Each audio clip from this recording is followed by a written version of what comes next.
Hey divas, welcome to Pink Table Topics. How are you doing? How are you doing? Thank you so much for joining me. Please put a one in the chat so that I can see if you can hear me. Let me just do a quick mic check really quickly. Happy Tuesday, happy Tuesday.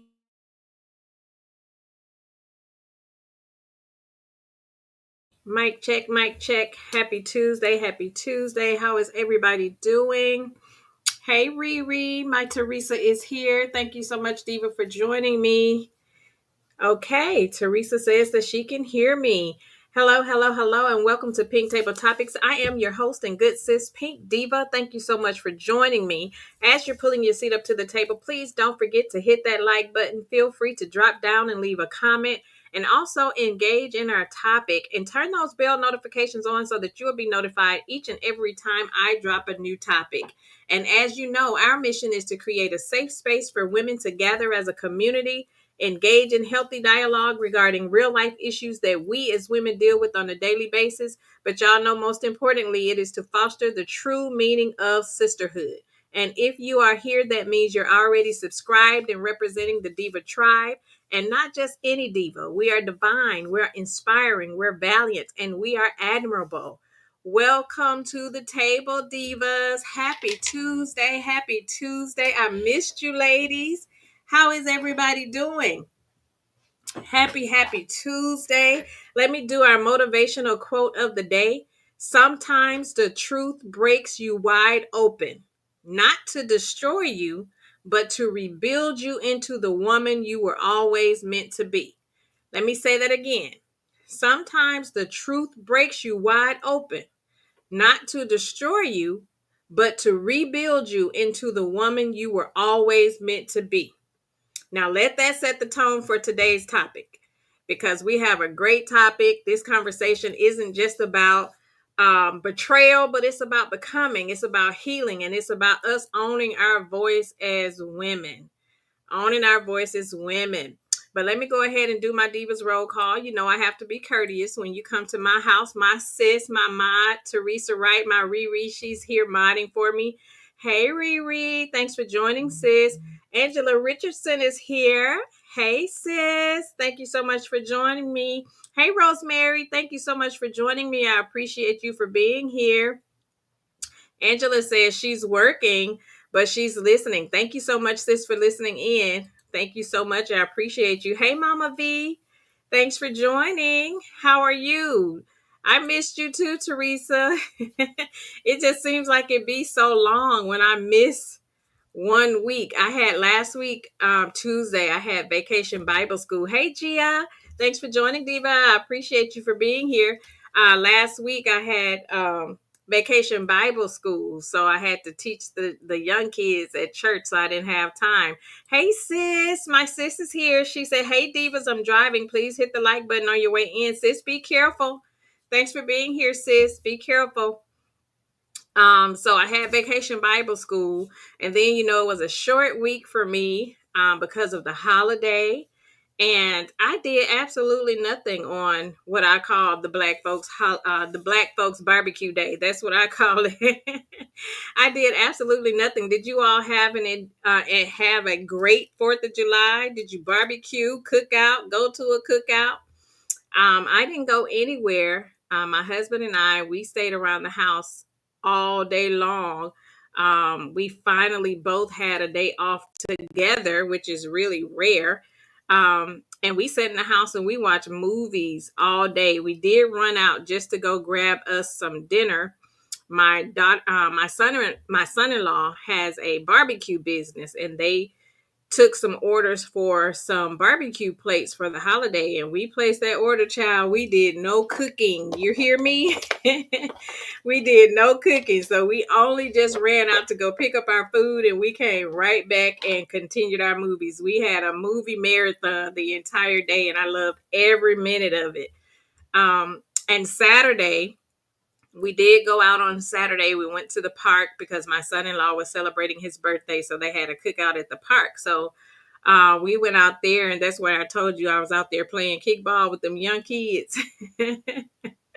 But it was a nice day, nice weather, a nice day to be outside at the park. So it was fun. I just always enjoy a day off. It don't matter if I have anything to do. And typically when I do have days off, I try my best to not have anything on my schedule. I want to just be able to sleep as long as I want to, turn off all of the alarms. I don't want to be on a schedule. I don't want to be on a time frame.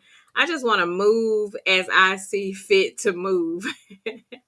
Teresa says we went to the Beyonce concert and had a ball. Her concert was phenomenal. I have heard amazing things about her concert. I'm glad you enjoyed it, sis. Did you go while you were in ATL?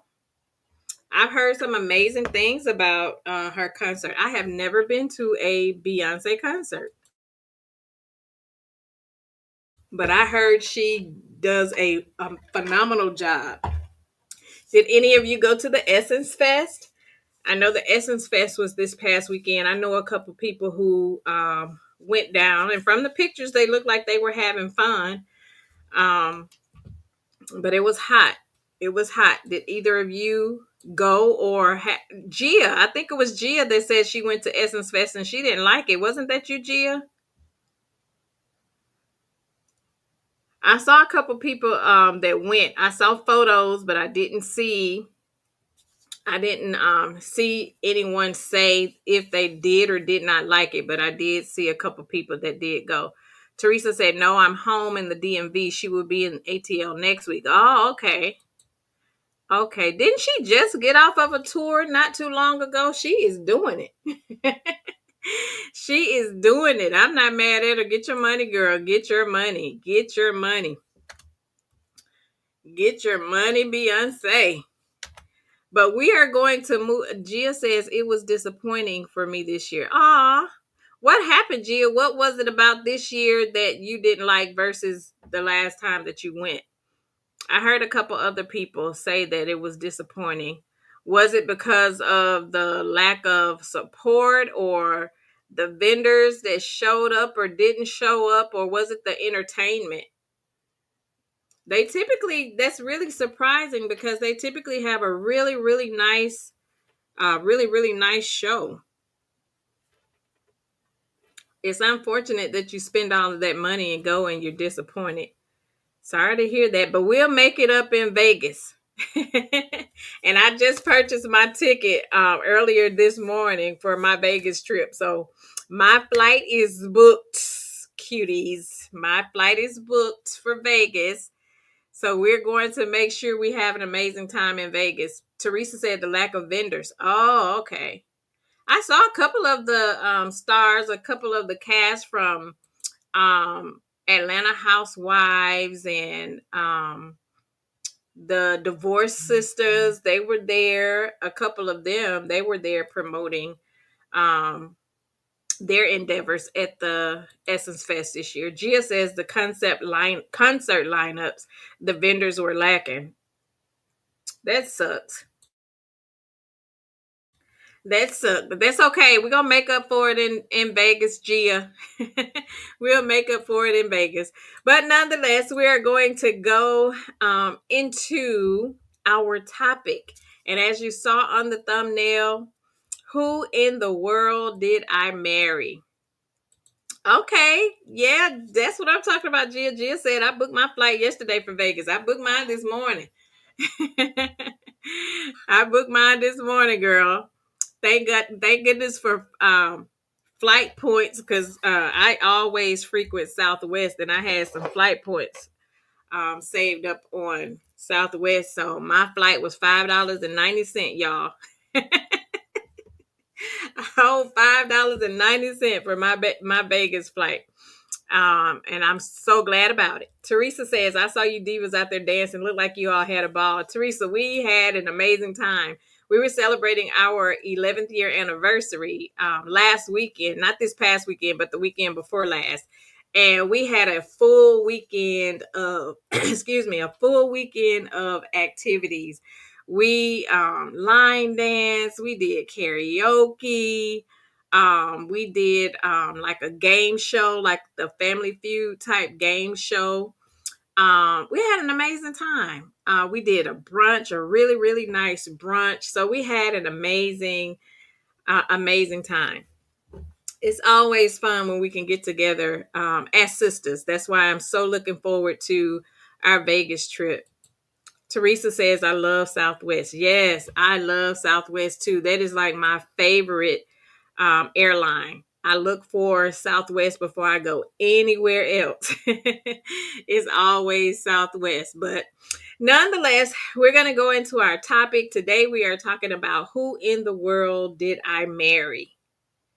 Who in the world did I marry? And I'll get into why we're talking about this. But we're going to take a deep dive into the conversation that many of us at some point have silently wrestled with, but rarely voice out loud. What happens when you discover, after saying I do, that the man you married is living a double life? What happens when you discover, after saying I do, that the man you married is living a double life? When you realize that the life you built together is shadowed by secrets, deception, or a hidden identity. So, this episode is for women, including myself at some point, who ignored the signs, the ones who never saw it coming, and the ones who are still healing from the betrayal. We're talking about the headache, the confusion, the shame, and the journey to reclaiming yourself after uncovering that your spouse was living on the down low. Now, I haven't ever been one that went through anything like this as far as a significant other living on the down low. But of course, we've all been in relationships to where we've dealt with some sort of betrayal on some level. But we're talking about uncovering a spouse living on the down low. This is deep. Keep in mind, over here at Pink Table Topics, we listen and we don't judge. So if you have ever found yourself in a situation like this, we would love to hear from you, but please know you are not alone, and we listen and we don't judge. Teresa said, ooh, I can't even imagine. Listen, I couldn't imagine either. But you know what? It happens more so than not. There are so many women that have experienced this, but there are equally just as many of us that are still in situations such as this, and they just overlook the red flags, or they just choose to deal with it. Did you know that there was a term called lavender marriage? Have any of you ever heard the term lavender marriage? I had no idea what that was until this topic came about. Let me read the definition. A lavender marriage is a formal union where one or both partners identify as LGBTQ plus, but they enter the relationship to conceal their actual orientation from the public. I think in some instances the woman is called a beard, but the correct term for this is called a lavender marriage. This is where a man will marry a female just to conceal his sexual orientation because he's not ready to come out, or whatever the case may be. It's called a lavender marriage. The question he posed was, and I got this, I was watching a Facebook post from a guy that I follow on Facebook who is openly bisexual. He's an openly bisexual man, and he posed a question as a topic on one of his Facebook posts. And the question he posed was, when y'all marry these men, do y'all not know that they are gay? Gia says, I thought they were called, I did too, but it's actually a term called lavender marriage. That's what it's actually, that's the real term they use for it in that community. But the question again, he said, when you marry these men, do y'all not know that they're gay? And that caused a flood of responses. And oh my goodness, when I was reading through the comments and witnessing all the women who said that they really did not know, that they were dating or married to a man that actually was gay or bi. One lady said that she was 9 years and 2 kids into her marriage before she found out that her husband was gay. 9 years and 2 kids in before she found out that her husband was gay. Another lady said she was 11 years in and she only found out because of a statement that his best friend made to him about his private part in front of her. And she said after that, she immediately left and filed for a divorce. And it wasn't until after all of that that she started to look back at all of the missed red flags. 11 years. 11 years. Right, Teresa. It sounds exactly like Rashida. She said 11 years, ladies. Can y'all believe 11 years? I was reading those comments and I was like, oh my goodness. How in the world did you not know? Do you all, question to you all, do you think that you would be able to tell if the guy that you were dating or marrying or whatever the case may be in an intimate relationship, do you think that you would actually be able to tell? Some of the women were hell bent on saying that they had no idea until it actually happened. And the crazy thing is, as I was analyzing the comment section under the post, I saw so many women asking what the signs were and what they should be looking for, because clearly there are so many women who don't even know the signs that they should be looking for to even be able to identify if something is off. Some women said that, they had what you call a gaydar and they could easily spot when something was wrong.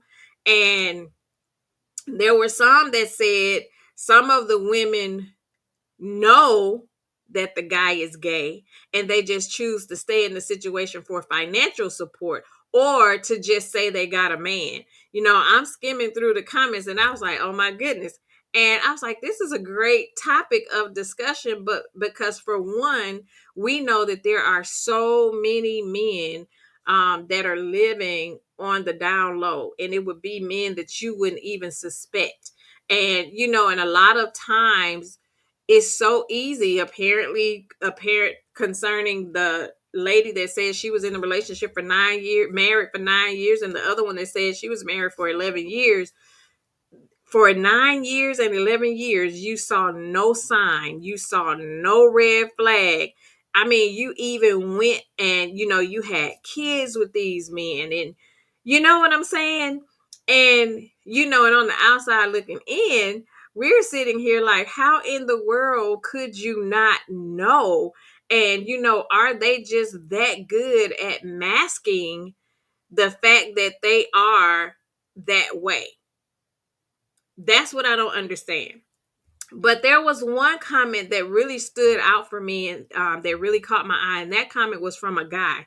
And he actually spoke something that I was thinking. He said none of this would be a thing if the guy was open and honest from the beginning. You wouldn't have to look for signs or red flags. He should be open about his situation and stop pulling women into their lives of deception. And I totally agree with that, because if that's the life that you choose to live, be happy with your decision and go be great. But it's disheartening for me when they tend to pull women into these webs of deception, knowing that you desire to have or to be with a man. I mean, you get married, you even bring children into the situation. And sadly, the woman is always the one left explaining all of this to the kids. That's what's so disheartening about it. And you reading all of these and just reading through those comments and just seeing how many other women were just bashing the women that said, hey, I didn't know. I didn't know the signs to look for. Like, he really gave me no sign that he was this way or that way. And just seeing how some of the women, like, well, you knew, you just wanted to stay in the relationship.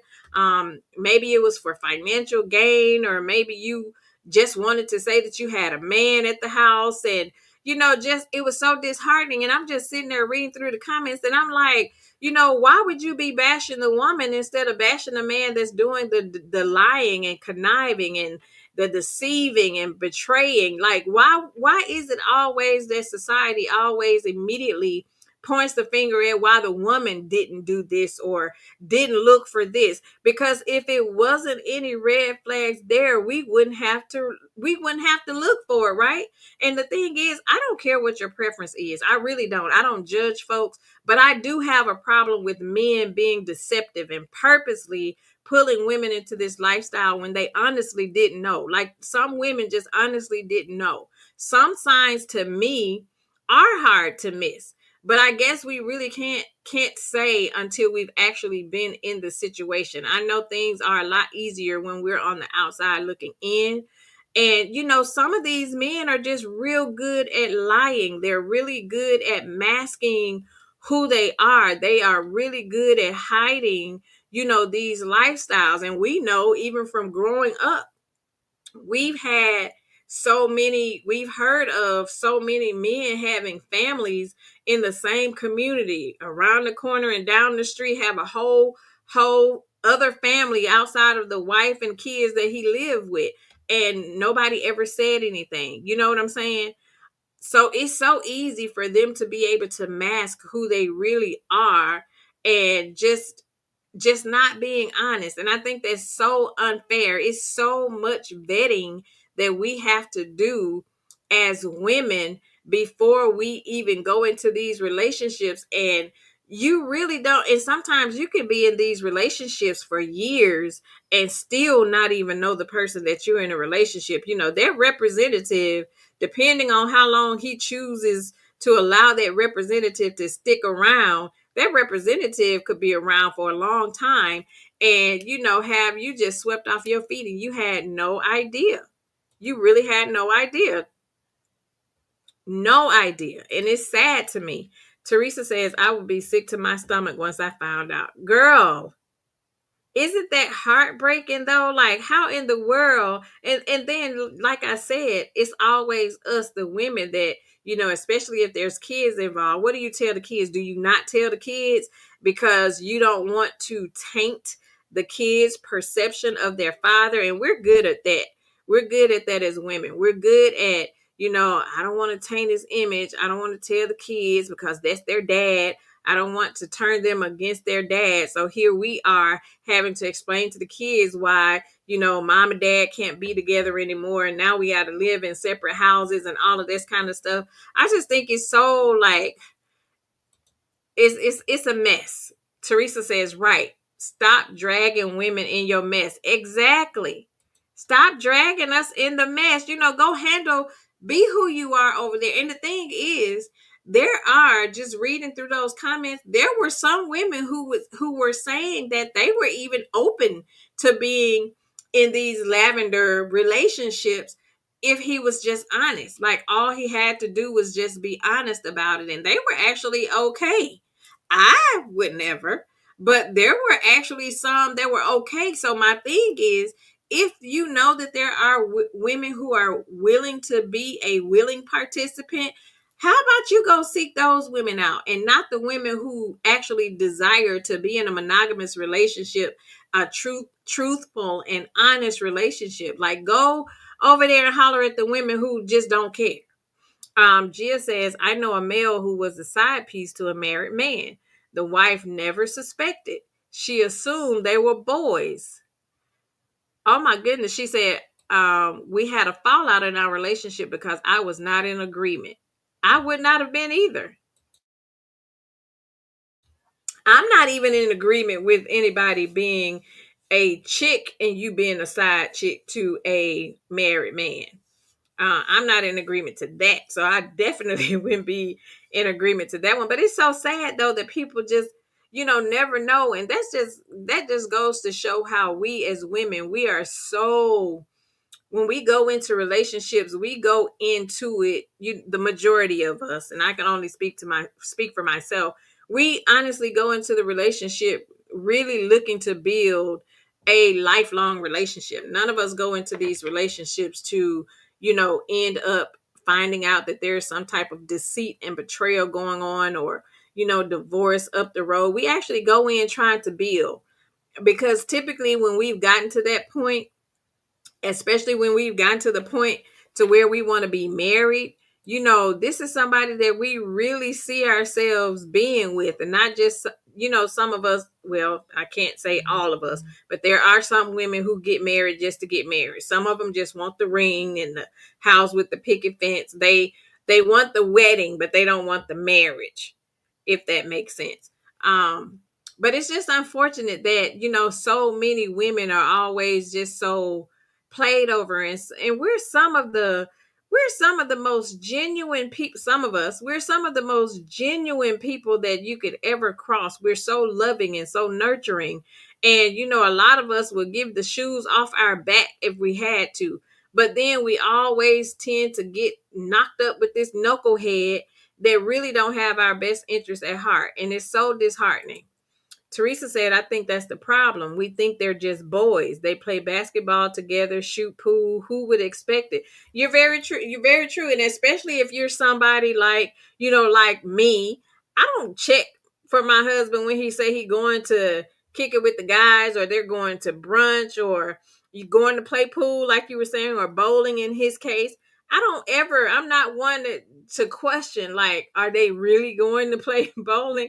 Because he doesn't do that for me, if that makes sense. We're not um that into each other's business to the point to where we feel like we got to second guess what we say. If I say I'm going somewhere, he trusts that I'm going where I say I'm going, and vice versa. There's never are they really going to play pool? Because I've not been given a red flag or a notion to think that there was something else going on. But you got a point, because a lot of them, especially those who just overly want to be with their guys all the time.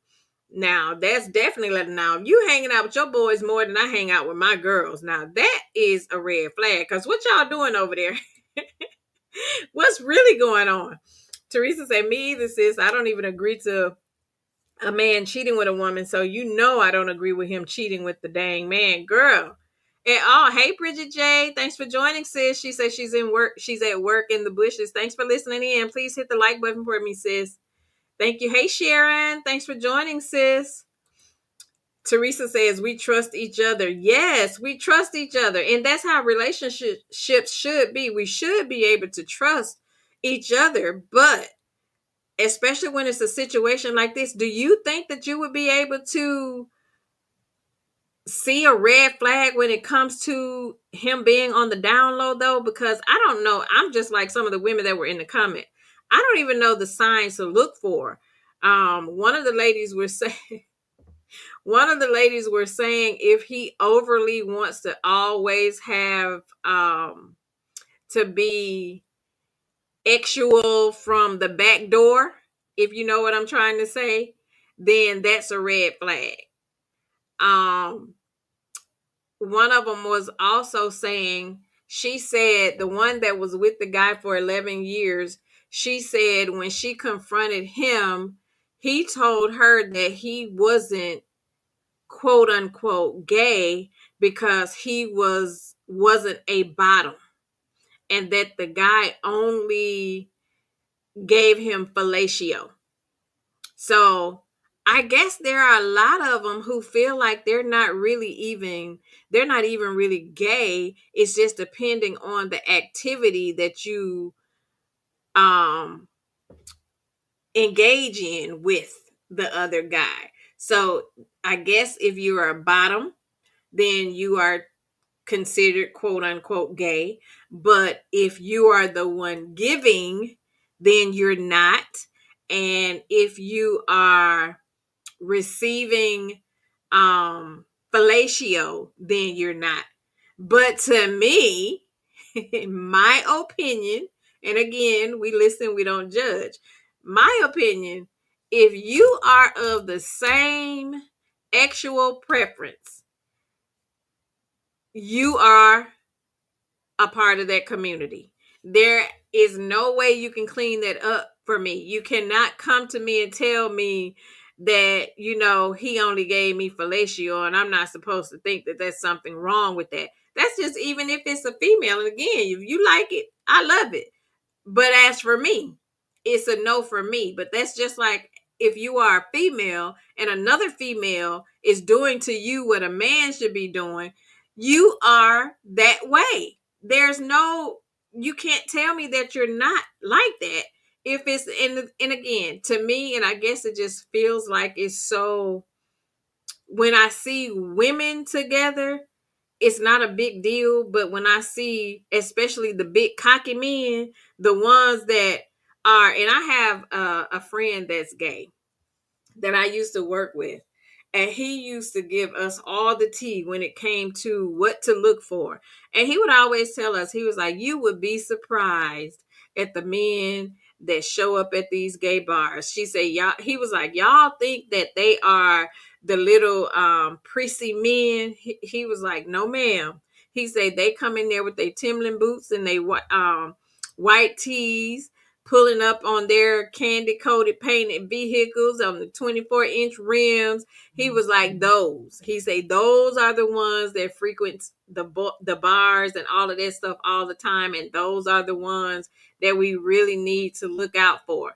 And I just always found it so intriguing when he would share what we should look for in the type of guys, because we get so stuck on, again, like he was saying, the prissy ones that want to act more feminine than we are, and we get so blindsided by thinking that that's what they'll look like or that's how they'll act, and we miss the red flags because it's really the other ones who don't want you to know that they're that way. And I was just sitting here with my mouth open, and I'll be sitting here looking like, but they're married, or they have children, and they date women. I'll never forget when I was watching the Kardashians back in the day, when before Bruce Jenner transformed into Caitlyn, and Chris used to always talk about she would catch him in her closet trying on her clothes. Now, that right there is a red flag, because in my eyes, as a man, you should not be in my closet trying on my clothes. So unless he's doing something like that, what signs are you really like? How can you really tell unless he's doing something like that? That's what I wanted. Teresa says, I was going to ask, are there real signs? That's what I want to know. Are there signs? Like, what do you look for? How do you know what to look for? Is it the way they walk? Is it the way they talk? Like, outside of, like I say, doing the cross dressing and all of that stuff. And I remember watching this show. You remember there was a show that used to come on um years ago about these guys that were transforming into being women, to where they were taking the get ready to undergo the surgeries to be women. And the man, one of the men, was actually at one point a whole married man, and he was going through the process, and he talked about how he used to put on his wife's clothes when she would be at work, like he would be a whole cross dresser um when his wife was at work, and she had no idea. And they had two kids together.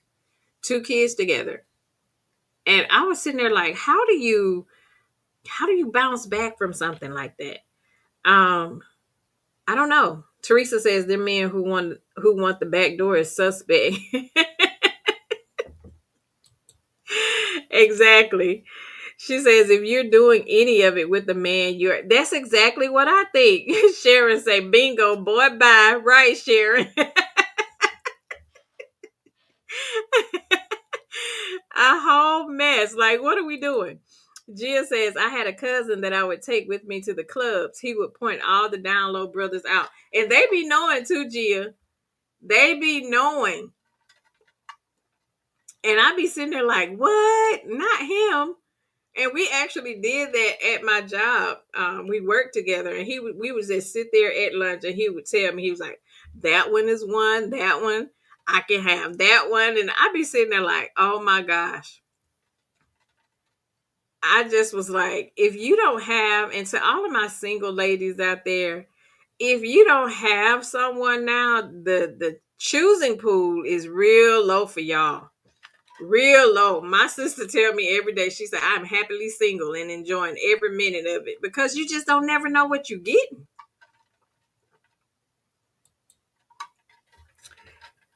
Teresa says, my husband's cousin was divorcing her husband, and we thought he was the best husband in the world. She gave me the book on the download by J.L. King, and she said, that will explain. Oh, girl. The lady that was in making that comment about being married the 11 years, she has a book coming out. She did say that she was telling her story and she had a book that was coming out about it. Oh my goodness, they were married 23 years. Girl, I don't even, and you know, this is what I'm saying. Like, this is the kind of stuff that make people snap. This is the kind of stuff that will cause you to get yourself harmed. I feel like if you are going to be that way, be honest up front. You know what I'm saying? Be honest about the situation up front and give people the opportunity to choose. You know, how dare you betray somebody to that level? You portraying to be, you know, something that you're not. Even those men that are trans and they don't tell the men that they are trans, and there's, you know, there's been so many unaliving of those individuals because they fail to tell the truth. Like, you can't just, you know, go into situations like this and not being honest with the, you know, not being honest with your lifestyle. And if that's the lifestyle you want, again, go find somebody who's down with that lifestyle, or go find somebody else to go hide behind. Don't go through, you know, getting this woman to fall in love with you, and she's thinking that, you know, you equally love her, and y'all getting to the point of marriage and having kids, but you know deep down inside, like, that's miserable for you, let alone her. But you have to mask how you really feel and be married to and intimate with someone that you don't even really like that. Like, you know, who does that? That's a lot. That's a lot to go through with, for you not really to even be emotionally connected. And one thing we can feel when there's no emotional connection when it comes to, you know, our husbands, significant others, or whomever. We can feel when there is a disconnect. And a lot of times we may not know why, which is why conversation and communication is key. You know, we have those conversations like, what's wrong? You know, did I do something, or what's going on? Is it something bothering you? You know, and I'm sure throughout the years, they gave them so many outs. They gave them so many opportunities to come clean. And, you know, they just never came clean. But who are you to take away another person's ability to choose? Like, who are you to basically destroy somebody's life? Because that's what I look at it as. You know, you had me going through having this wedding, having these kids, and I'm boasting and bragging about you being my husband, and we're, you know, this happily married couple, and then boom, you know, the sheets are pulled out from over you, and now not only do I know, everybody in the community know that you having a whole relationship with another man. Like, to me, that is one of the lowest betrayals. That, I mean, how do you bounce back from that? How do you bounce back from that? That's a lot. Hey, Swimmer for Life. She says, hey, Pink Diva Mods and everybody. Yes, it never pays to lie. Absolutely. Thanks for joining, sis. It never pays to lie, because eventually everything that's done in the dark will come to the light. Most definitely. But I just never knew what signs to look for. And I hate that, you know, it's always seemingly that it's always us having to take the brunt of all of this on, because now we're left to have to be the ones to explain our ways out of this mess. We have to explain it to everybody around. What happened? The kids want to know what happened. Why is mom and daddy not together? And, you know, I would rather say that it was because of another woman instead of having to say it was another man. I mean, that's a gut punch to me. That's a gut punch. That's a gut punch. And I don't know. Do you, to those of you who are in the chat, to those, even though it has not happened to any of us, but it's happened to some of the people that you know, how do you bounce back from a betrayal like this? Like, how do you think this is something that is snap worthy? um like, how do you handle it? And I know we you just never know how you would handle anything like this at the heat of the moment, because this to me is a big deal. This is like a huge betrayal, because not only are you thinking about the fact that I caught you with another man as my husband, but you live this life like you just led me down this path of thinking that we were something that we basically been living a lie. You know, this entire relationship, we've been living a whole lie, and you continue to allow me to live this lie when you already knew this was the life that you were living. You remember that movie? What was the name of that movie that Janet Jackson was on, and her husband was on the down low? Was that one of Tyler Perry movies? I can't remember the name. And her husband, she was dealing with a husband that was on the down low. Teresa says there is no bouncing back. He's done. He could never sleep in my house again. Y'all heard the movie The Burning Bed? What about Lorena Bobby? He won't be happy, I promise. Period. I am with you, sis. It is definitely no bouncing back from that. I'm not going to sugarcoat it to anybody when they ask what's going on. I am not going to be the one to be sitting up there looking crazy. I'm going to tell them everything. This is what happened. This Negro was out here living foul. He was on the down low. I didn't know anything about it. And you know, the kids gonna know. I'm not sugarcoating nothing, because that's what happens. They always wanna, pull us into all of this mess and take us through all of this drama, but then want to try to shush us into telling the kids, well, don't tell the kids. Well, the kids don't need to know. Well, you know what? You didn't need to do it, because either they're going to find out now or they're going to find out later. But I'm not going to be the one to be looking like the bad guy, especially in this situation. Hey, I am Blessed Pecan Pam. Thanks for joining, sis. Thank you. Thank you. Bridget J said Colored Girl. Yes, that's what it was. Colored Girls. She is the one that had the husband that was on the down low. That's crazy. Hey, Erica. Thanks for joining, sis. Look at sis. Sis said, just put some money on my books. Listen, put some money on all of our books, because that's momentarily insanity right there. That calls for momentarily insanity, because how dare you? And again, and then too, it depends on how you find out. It depends on how. Just imagine you popping up somewhere and he's supposed to be somewhere else, and you see him sitting over in the corner with this man on his lap or something somewhere, just like Teresa was saying, just like Rashida in Divorced Sisters, or the call is on speakerphone and you hear the dude on the other end calling them baby. Girl, isn't that a whole mess? Isn't that a whole mess? What do you think about the women who find out but they still stay in the relationship? Do you think they stay because they're too embarrassed to leave? Um, they're too embarrassed for the situation to be exposed, and they feel like they'll be the ones that'll be looked down upon because of it. There are some women who actually stay. There are some women who actually stay. It's unfortunate, but there are some. I think it's a lot to do with them might not know their worth.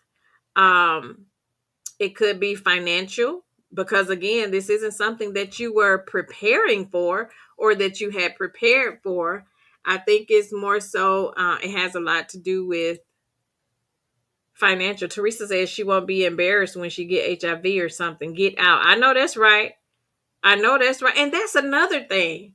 Like, how dare you go over there doing God knows what with him, and then you bringing that back home to me, because of course you can't come home and use protection with your wife, because then she's going to look at you like you crazy, because this isn't something that we've ever done.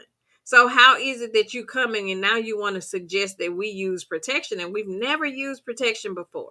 And then you can't even trust that they're even, and we know that they don't use protection when they on the outside of the home. That's how come all these outside babies and stuff be coming about. But how in the world do you feel as a man, and you're going and engaging in all of those unprotected activities outside of our household, but then you coming right back to our household and you bringing me all of this?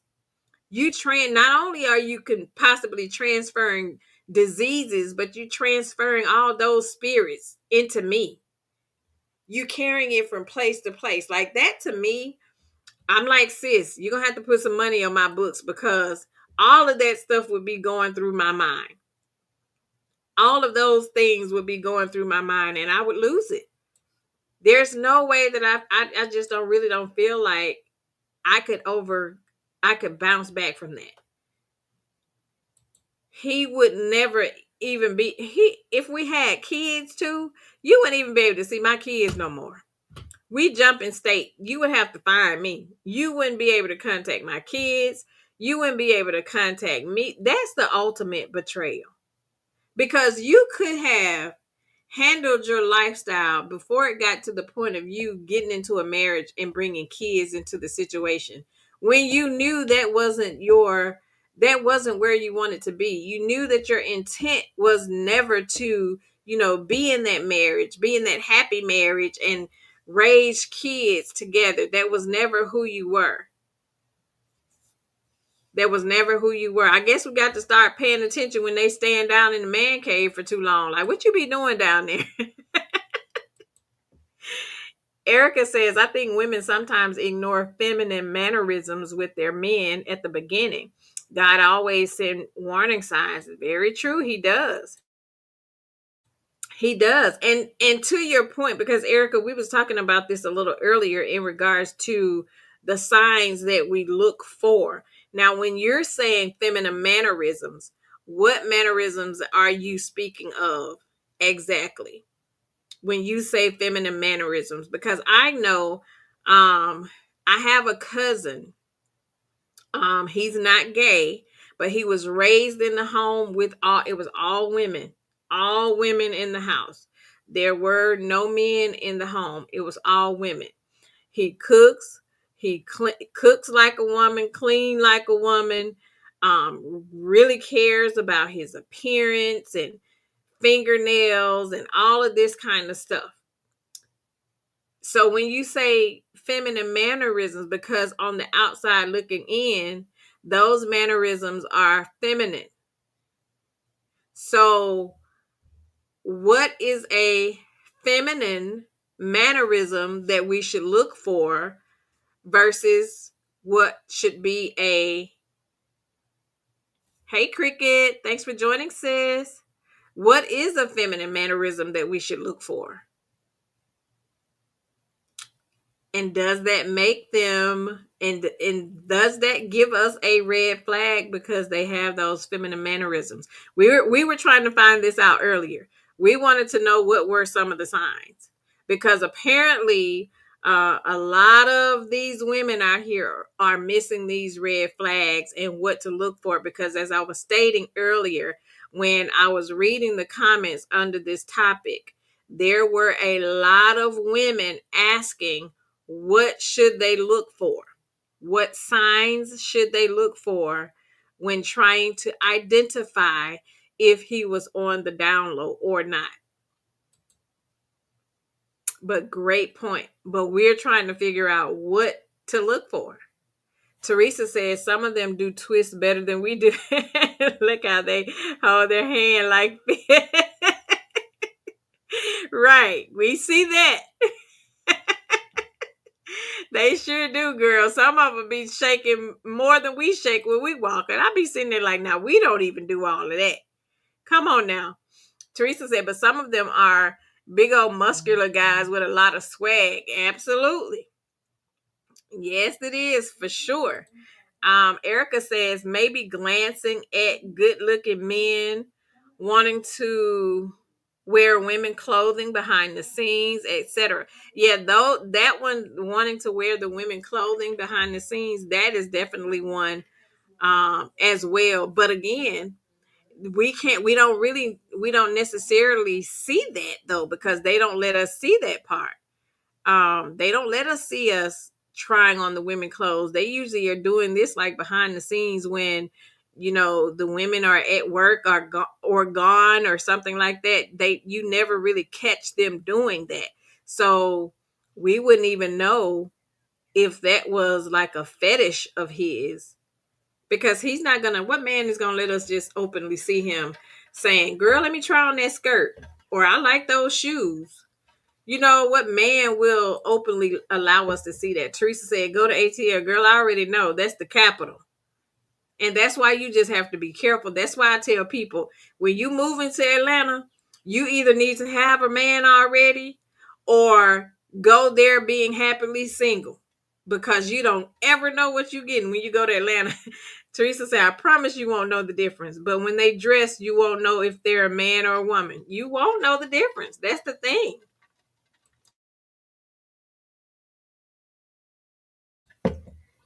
It's sad. Erica says cooking, cleaning, caring about hygiene are not feminine characteristics. Those are human Exactly. Those are human characteristics. So when we talk about feminine mannerisms, what do we call feminine mannerisms? So that we'll know what to look. We're trying to educate each other. We want to know what to look for. We got some of our good sisters out there that's single and dating, and we want to make sure they know the signs to look for. We got some single sisters out there that's going through the whole boyfriend experience, right, sis?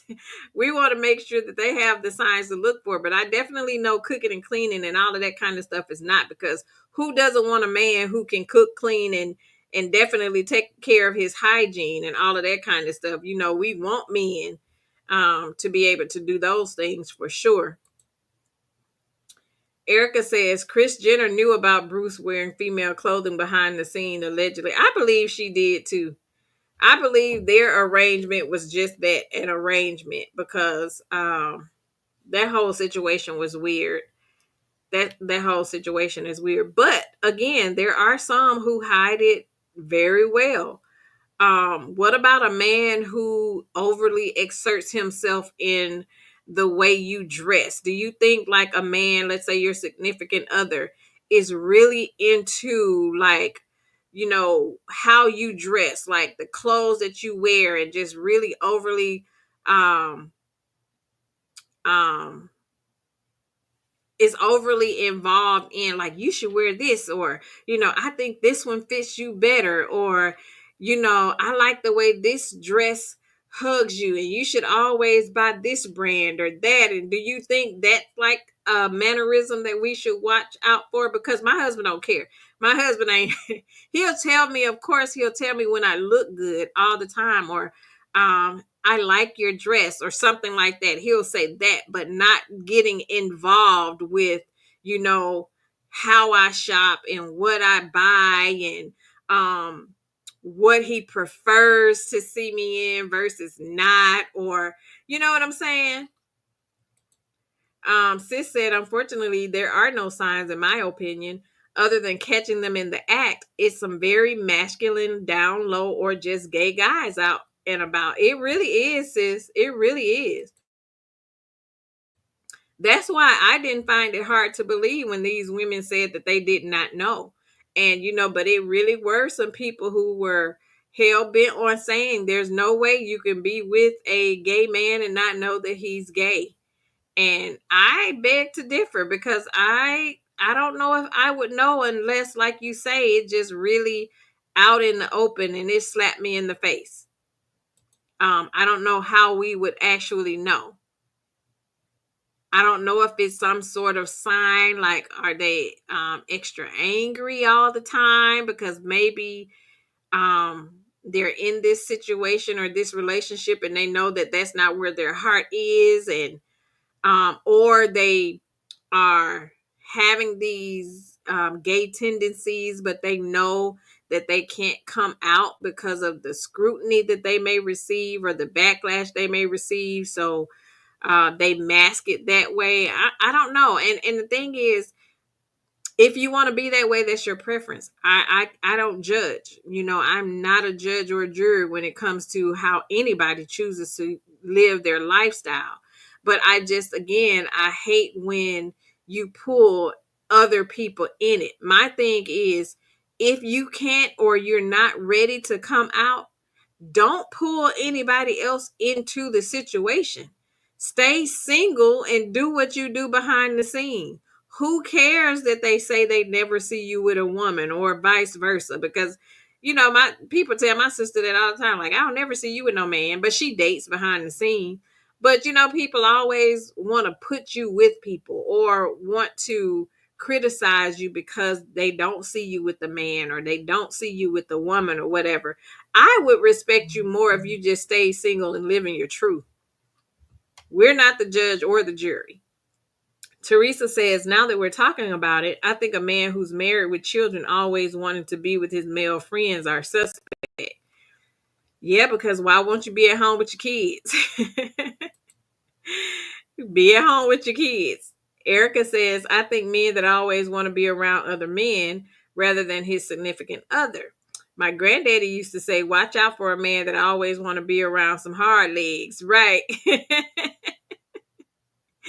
That's very true. You have a lot of men who like to be around their guys. They do got what do you think about um men doing guys trips? You know how we do girls trips all the time. We do girls trips all the time. We can share rooms together. As women, we can sleep in the same bed together. You know what I'm saying? And we share room. But I remember we were getting ready to book a trip somewhere. My husband and his guys were going to like a golfing trip or something. And that conversation came up because they were saying that they had to have separate rooms and all of this kind of stuff. And I was like, we don't have to do that. When me and my girls travel, we get one room and we get all piled up in the bed, or we'll get one room with two beds and we share beds or whatever. And we don't think anything about it. But men are like, no, we're not doing that. They have to have their own room. What do you think about men who like to do all these guy trips and all of this kind of stuff? And I know a lot of them probably be going to meet up with women, but is that like a red flag? Seeing men that's always wanting to travel and do these guy trips all the time. I'm trying to see what to look for. Teresa says, can you tell us the definition of the lavender marriage again? I need to make sure I understood it. Yes. So the definition of a lavender marriage is it's a marriage between a heterosexual and a homosexual person, or between two LGBTQ plus individuals where the same sex orientation of one or both partners is concealed from the public. This arrangement is often used to create a facade of heterosexuality, often because of what's going on in society.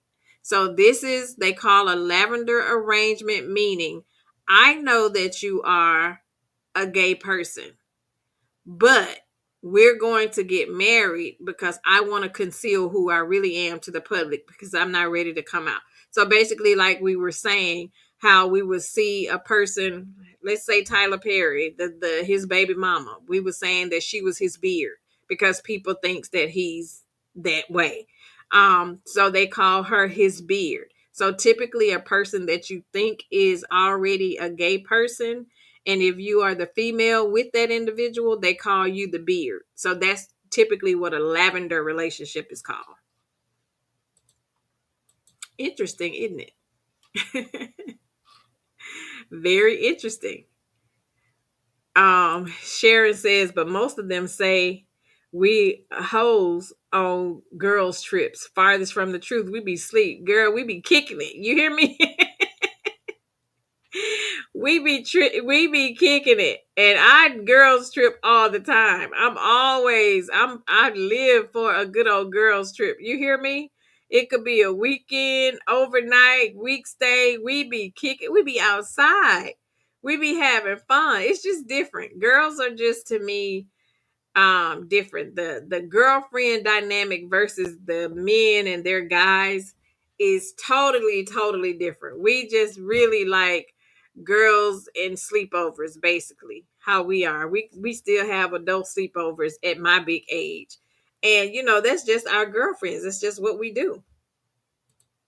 Erica says Atlanta is full with lavender marriage. Absolutely. Yes, it is. So y'all be careful when y'all go over there. Don't go to Atlanta looking for no man now. Do not go to Atlanta looking for a man. Teresa says, my husband's like the boys can't even have dinner together. It looks funny with two men sitting in a booth versus women. He sound like my husband, Teresa. But my husband do go to brunch with his guys like once every couple months. Once every other month, they do like a guys brunch, and they go to breakfast. He and his brother and his best friends, and they go catch up. Men aren't really like women. They don't have to like see each other all the time. Some of them. Now, again, we say we got to be careful about the ones that got to hang out with each other all the time. But as far as my husband, they like tap in with each other. Like they'll call and check in with each other. They won't let too much time go by before they call and check in. But, they know life happens for all of them. But they will say, hey, it's a lot going on. We haven't hooked up in a while. Let's go grab dinner, or let's go grab brunch. Let's just catch up. Um, so they will do that. And I also tell my husband that I'm with my girls all the time. Like we have moments to where we spend time with each other and we catch up and check in with each other. And I say, well, why don't you do that with your friends? So he's getting to where because it's guys, he says it's a guy thing. We don't even look at it like that. We don't look at relationships with our guys the same way that you all look at relationship with your girls. So they just have a different dynamic. But then again, I think it's an overly red flag for me to see a guy who spends a lot of time with their guys, because I got a husband who don't do all that all the time. Like they kick it, they talk crap with each other over the phone. Every once in a while they show up for each other when they are celebrating milestones, or the birth of kids, birthdays, anniversaries, and stuff like that. But as far as just hanging out just to hang out, and I think it comes a lot with age. I think age has a lot to do with it. We'll see some of the little young guys that are all about their guy friends because they probably on something totally different. But I think age has a lot to do with it, possibly. Teresa says, the only reason I go to ATL is because of my in-laws, and I'm with my husband the whole time. I don't trust none of them men in ATL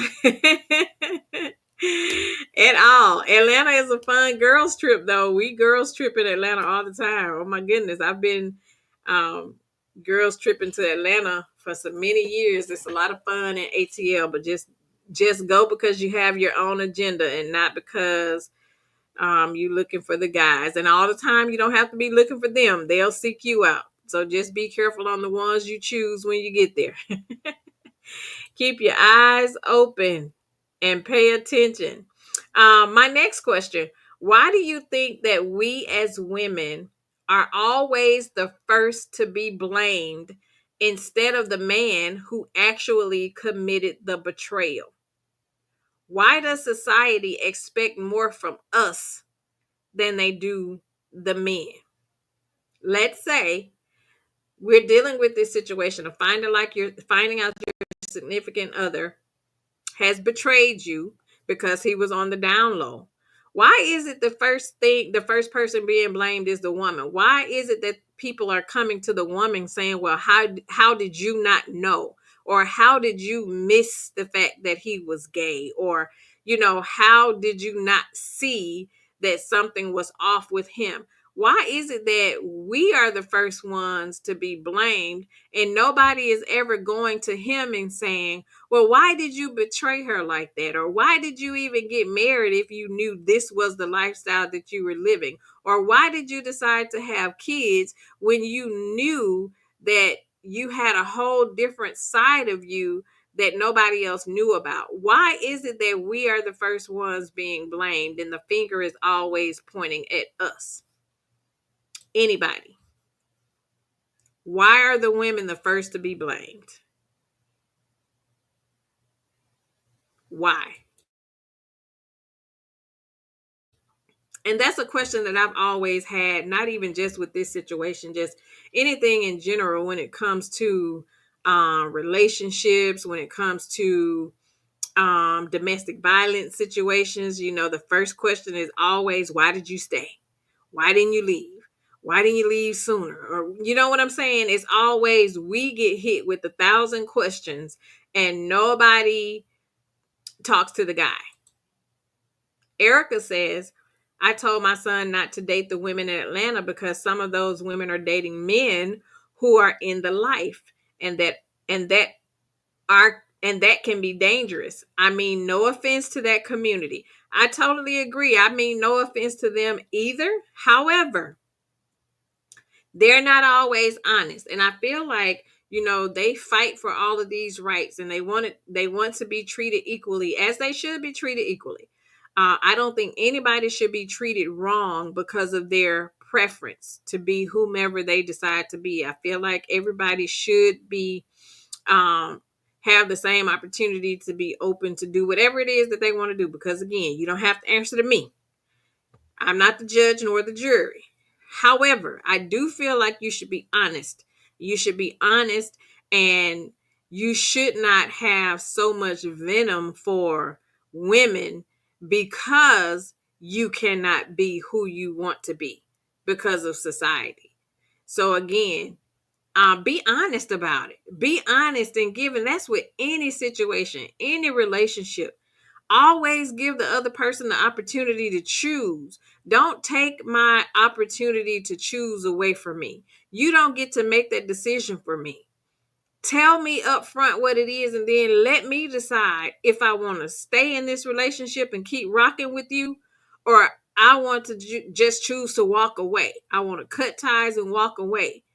Don't cheat me out of my opportunity to make that choice, because that's what makes it not only hurtful in the end when everything comes to a head, but it's also a betrayal. Like, don't take my opportunity to choose away. Like, you forcing me into a situation that I didn't have a choice to be in because you weren't honest.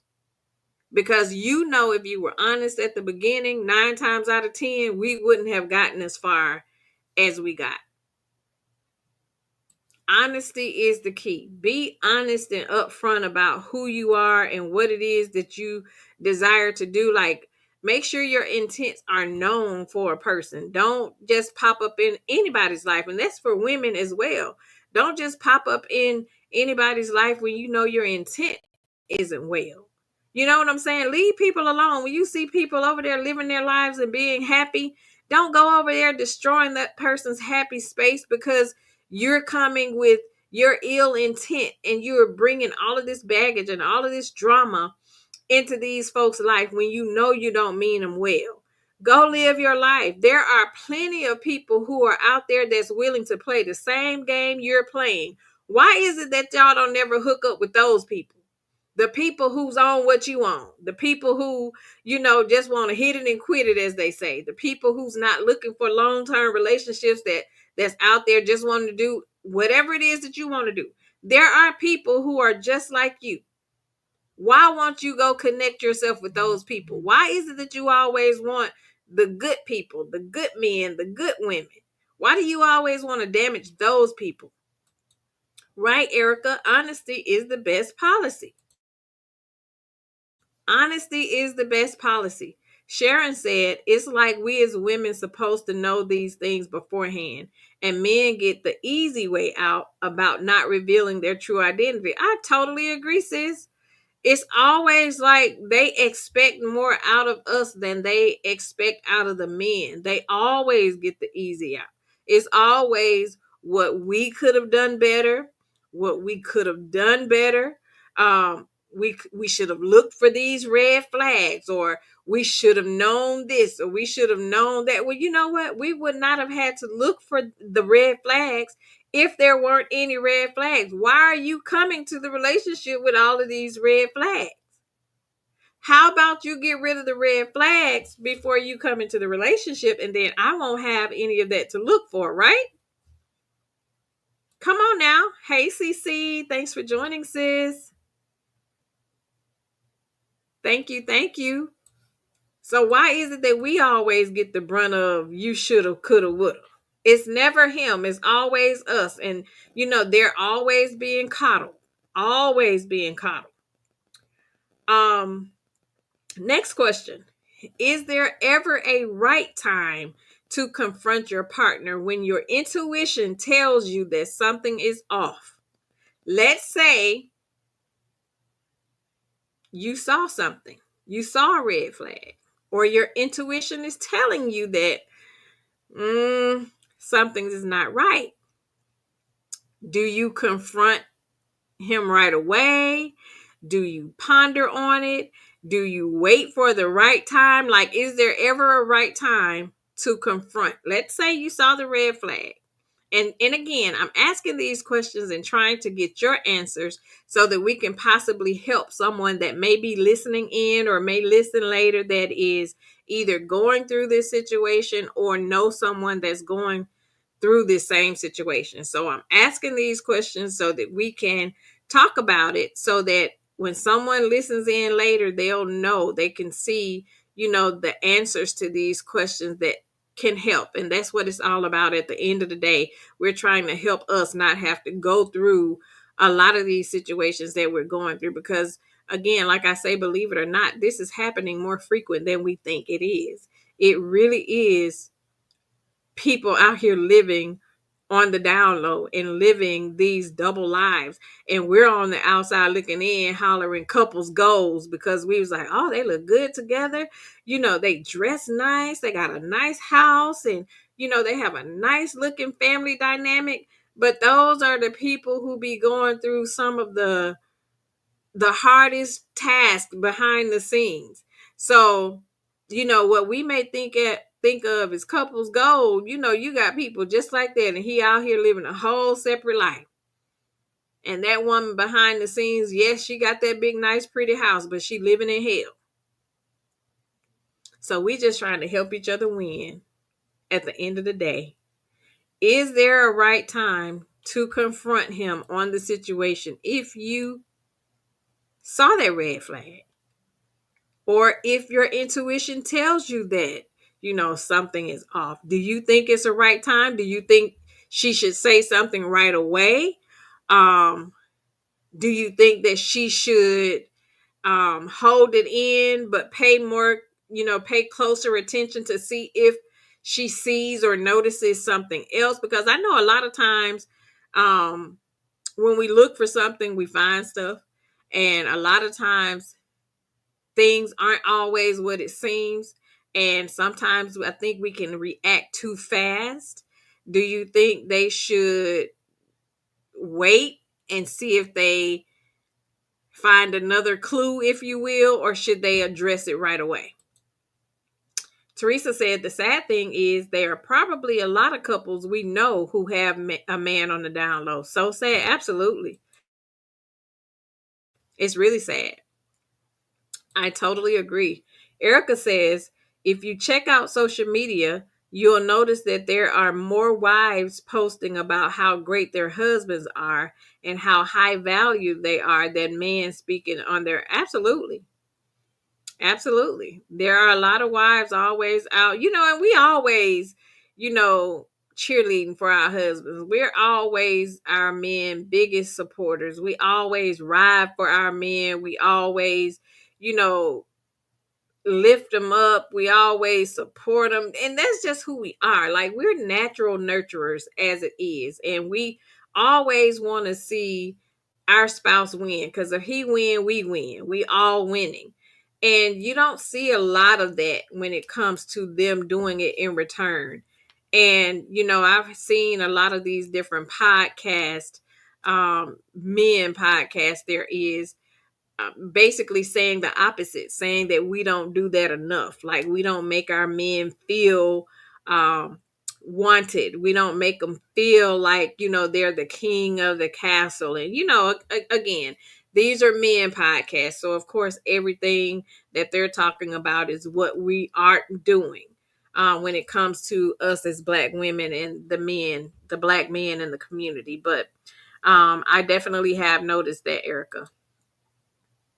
Teresa says, once I have the facts, I will confront him. We lash out early too often. Right. I totally agree. Agree on getting the facts first. Like, make sure you got all your ducks in a row. Because, and a lot of us as women, we are some of the most amazing private investigators that there are. A lot of us should be on the forensics team at some of these police departments, because the way we solve the way we be solving these crimes and solving these situations is like top tier. We be on it. Like, we be on our stuff. Like, we can investigate and they don't even know. The whole time we smiling in your face, and we got a whole file built on information we've collected, just waiting on the right time to strike, gathering our information. You're right, Erica. Communication right away is key. Communication right away is key. And I feel like there's a way that you can pose the question without saying too much too fast. Kind of like, and 9 times out of 10, like I used to always, my mom used to always tell me back in the day, 9 times out of 10, when we asking a question, we already know the answer to it. So they know when we asking a question, there's a reason why we're asking the questions that we're asking. It's not because we just want to have a conversation. If I ask you what time you got off work, that's because I already know that you got off work early and you left early. So I'm trying to see if you're going to tell me the truth. You already know how we move. Sharon says, I will ponder first, get all the facts, because these jokers are dumb. It'll fall in your lap without you having to do anything. You're absolutely right. You know what? They really are not smart. They really are not the smartest cookie in the cookie jar. And again, a lot of times, all you have to do is just pay attention, especially when you find something. Just pay attention to how they move, and like I say, like you said, that it'll fall in your lap. It really will, because their demeanor changes. Everything about them starts to change when they're hiding something. Just like I was saying about the ex that I had, when he started messing with a little chick on his job, his whole dress code changed. He was getting dressed on Fridays, wearing his Timberland boots and wearing his expensive cologne and making sure his hair was cut. And I was like, he ain't never dressed like that. Usually just throwing on some basketball shorts or whatever the case may be. But now you clean. You going up into the job clean, casket sharp, as they say. Something is going on. So you just start paying attention to how they move, because they really do be out here moving funny. Teresa says, right, we definitely already know the answer. Already be knowing the answer. Already be knowing the answer. I'm going to ask you, and I'm going to see if you're going to tell me the truth. But 9 times out of 10, we already be knowing the answer. And you can tell by their response if they're lying or not. That's the one thing about them. They don't lie well.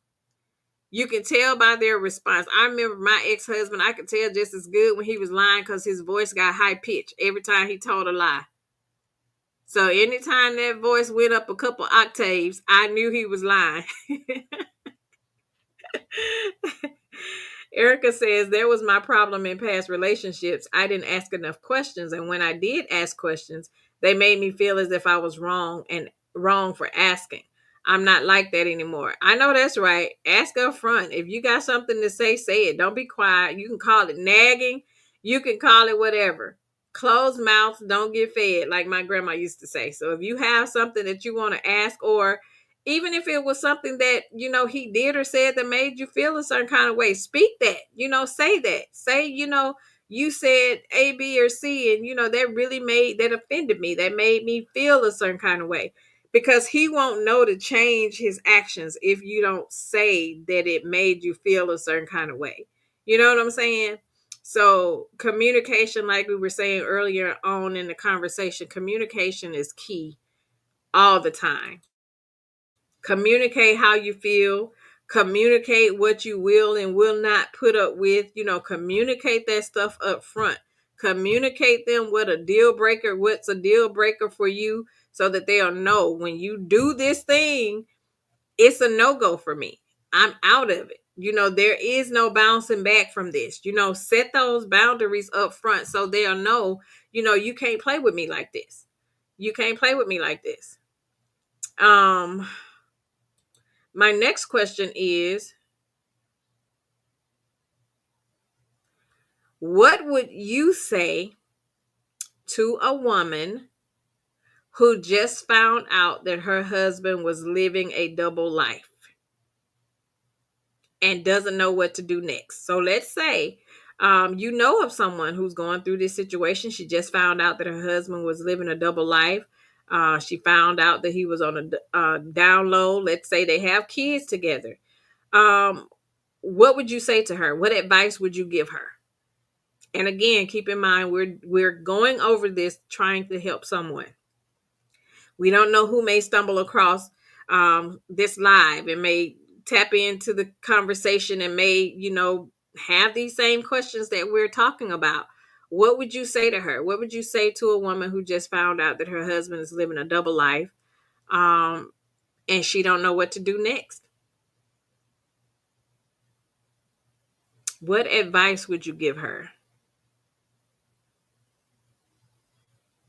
Oh, and the next question is, oh, I want to see how we all answered that one. Hey, Babette. Thanks for joining, sis. Happy Tuesday. Thanks for being here. Erica says another sign is when they start arguments for no reason. Absolutely. We know they're up to something when they just start these little petty arguments for no reason. Because a lot of times they know our response when they make us mad. So they'll start these little petty arguments so that we can get upset so they can storm out, and they know we're not going to call, or they know they won't have to answer the phone when we're calling because we're going to be sitting at home thinking they mad. I totally agree.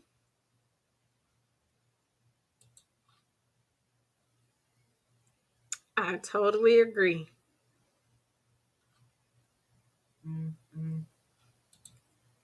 Teresa says that's a hard question because I think what we say to her would be off of our emotions, so we have to be careful. Um, I would say choose yourself. And I get that, especially if it's a marriage involved with children. Um, there's so much that come into play, you know what I'm saying, before you can just leave. It's hard to just leave right away without thinking. Um, a lot of us, especially those of us who've experienced divorce, a lot of us planned our divorce. We planned our move. When as soon as we got to the point to where we know divorce was the only option, we put a plan in place. We started moving differently with our finances. We started looking for a place to stay. You know what I'm saying? We put a plan in motion.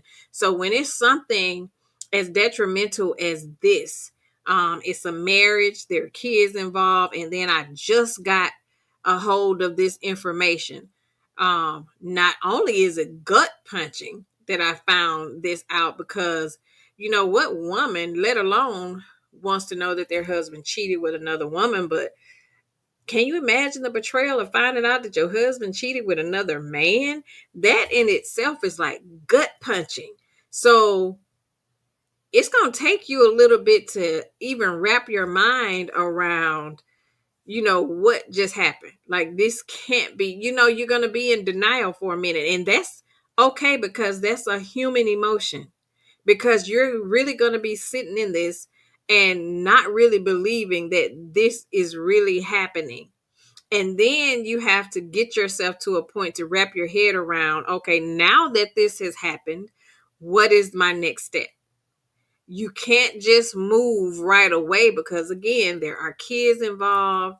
You know, some women may not be financially stable to move right away, especially if he controls the finances. There are so many factors that play a part in it. So I totally agree, Teresa. That's a hard one. There are a lot of factors that play a part in it. But I will say always, always keep a confidant. Always keep a girlfriend or auntie, if you have your mom still, or somebody that you can always count on to talk to. Always try to have that one somebody that when you're going through something, especially things like this, you always got that ear that you can talk to, that can talk you through things. Or if you just need to get away and just come and you want to just get away from the house because you can't stay there because you just found out this information. Always try to keep that. Don't let these men try to isolate you and turn you against all of your family and friends. Always keep that one, at least that one girlfriend, if you don't have a lot of them, but at least try to keep that one girlfriend that you can always confide in and be able to talk to through these times. Because y'all know, as women, we go through so much, and it means the world when you have a sister that you can call. It don't matter what time of the night, you can call and talk things through to you, and we can lace up our boots and ride out if we have to, because who we getting? I'm on what you on. It just feels good when you can have, that woman in your life that will ride for you when you're going through situations like this. It really is. Hey, Ring. Thanks for joining, sis. I appreciate you for being here. Erica says, I would tell her that she already knows the answer. She just has to act on it. That doesn't mean she has to leave, but whatever her answer is, act on it. Right. And I'll tell her, don't leave. Put him out. Gone on over there and be where you want to be, because why should I have to inconvenience myself and my kids because of an act of betrayal that you did? I mean, this was your action. So why should I have to be inconvenienced because of something that you did? But yeah, 9 times out of 10, we know the answers to the questions that we're asking most of the times. But like you say, I would tell her to take her time and be ready for what's next when you do bring it to his attention, for sure.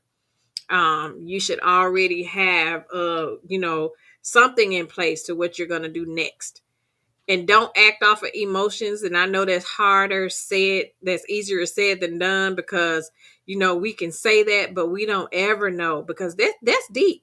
To find out something like that, and here we are married with kids, and then to find out, child, you over there got Tom bent over.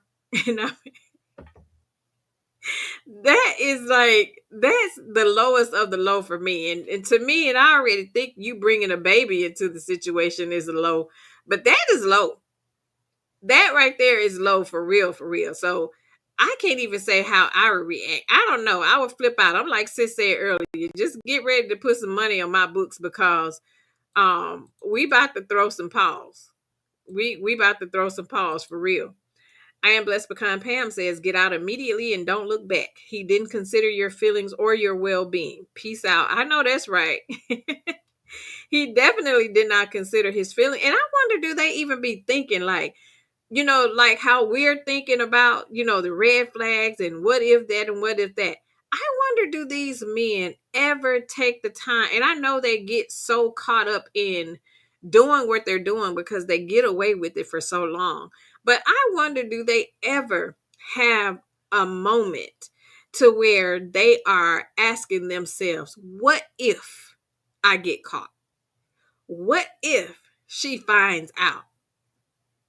I'm really interested in knowing, do they have, and I really wish it was a man that we could talk to about these type of situations when it comes to men and their way of thinking, and they really will be honest with us and not just telling us what we want to hear, but will really be unbiased and honest in their answers. But I really want to know, are there ever moments to where they ask themselves, what if? Or do they just keep moving, and a lot of them do move sloppy. They just get sloppier and sloppier because they feel like, I've gotten away with it for so long and she hadn't caught me yet. I'm not going to get caught. And they start getting extra sloppy with it. And they start giving the girl the house phone, and now the girl calling the house and all of this kind of stuff. They get super sloppy with it. But I just really was wanting to know if they actually ever have those come to Jesus conversations with themselves and just say, what if? What if I get caught? What if she find out? Cece says, don't let them know you know. Seek help and advice from someone who loves you and has wits. Get tested and start planning your steps in silence. This is hard. Absolutely. It's very hard. And I agree with you saying not to let them know you know. And I know it will be super hard, because how in the world do you find out this information without letting them know, and then they come in wanting to touch you? They're going to find out that something is wrong, because I would be like, oh, don't touch me. So that would be really, really, it is hard, CC. It's really, really hard. It is really, that's a hard one for sure. That's a hard one for sure. Erica says that's the first thing that they do is isolate. Absolutely. They want to isolate you and keep you by yourself. My degree is real is here. Hey sis, thank you so much for joining. Teresa says they're not thinking about that because if they were, they wouldn't do it. That's true. And some of them could think about it and still do it. They do what they do what we allow them to do. They do what they can get away with. That's just like a bank robber. He robs a bank one time and he gets away with it. He still starts to think that, oh, that was easy. I can rob another bank, and I can rob another bank, and they just keep going until they get caught, not even thinking that they're going to get caught. And that's just the way some men think. They feel like the more I get away with it, the more I can do. I got away with this one woman, now let me get two. You know what I'm saying? It's weird. Erica says that may be one of the signs that you asked about earlier, that they don't want to touch you. Yes, that is one of the ladies that was in under those comments. She did say that he stopped wanting to touch her. That was one of the things that she noticed with him. He stopped wanting to touch her. Teresa says infidelity is hard, period. Now to think you have to be concerned with them sleeping with a man. Ugh, right. Now that one is, I don't know how you come. He could just forget my existence after that, because I don't even understand how you bounce back from that. Especially if there are kids involved. Like that, just imagine having to explain that to your kids. Especially the ones who were married, had kids, and then they start wanting to be trans, and they start going through the whole body change. Like, how do you explain that to your kids? That's deep. I just thank God that I've never had to experience that. And my heart goes out to anybody that has, because that's definitely like that's really a slap in the face. That's really a hard slap in the face. My degree is real says some men will try their best to hide their indiscretions, but the woman intuition always let them know. Totally agree. Our intuition always let us know that something is off.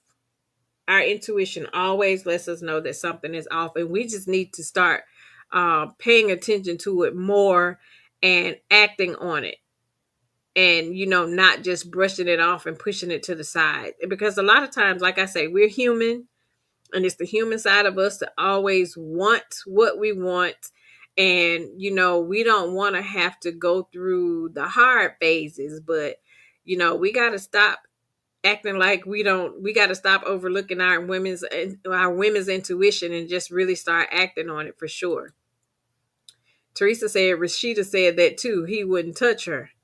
Girl, he wouldn't even open the door for Rashida. And she slept in the car all night long. You're right, sis. That's definitely a sign when they stop wanting to touch. Because if you ain't touching me, you touching somebody. You either touching a him or a her, but it's not me. So that's definitely a sign to look for. And maybe them not coming home. Always gotta work late. Always have excuses to do everything but be around you. I'm sure that's another sign that we can look for, because why is it that you would rather spend more time outside of the home than in home when your family is here? So you seeing somebody. You're not at the office that long every night. Come on now. Erica says we have to desire God's warning more than we desire the relationship. Absolutely. And that's why it's just really so important too for us to have a good relationship with God, so that we can pray and ask him to show us things, because he really will. Just be careful what you pray for, because he will definitely show you. Definitely show you. So definitely be careful what you pray for. But you are so right. You're so right. Always keep God first for sure. My next question: is forgiveness possible in a situation like this? And we already know how hard it is to forgive. Now, we done found out that this man had a whole down low relationship behind my back. And we know the Bible said that we should forgive our friends and family 7 times, 70 times a day. Can you forgive that man for having that down low relationship behind your back? Can you forgive him?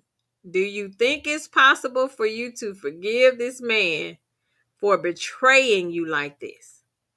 Y'all done got married. Y'all went to the islands and had this big fancy marriage and this wedding ceremony. All the family and friends came. Y'all have this nice house, financially stable, not hurting for money. You have these kids, living a life, the house on the hill with the white picket fence, and you find out that this man have a whole down low relationship behind your back. Can you forgive this man? Can you forgive him? Swimmer for Life says, I believe many of these DL men only marry a woman because they want kids. I agree. I totally agree. Marry them just to have the kids. I totally agree. Great point. Teresa says, that has always been my prayer. Just show me. I know that's right. Sis says, yes, Erica, and be ready to move with God's answer. Folks can't stay in denial. I know that's right. A lot of times we pray and ask God to show us stuff, but then a lot of times we ain't ready to receive what he has to say. Because when you ask for it, are you prepared to do what comes next? And that's just like even with going to look for stuff. If you suspect stuff, let's say, for instance, you suspect that he's on the down low. When you find out what you're looking for, then what you going to do?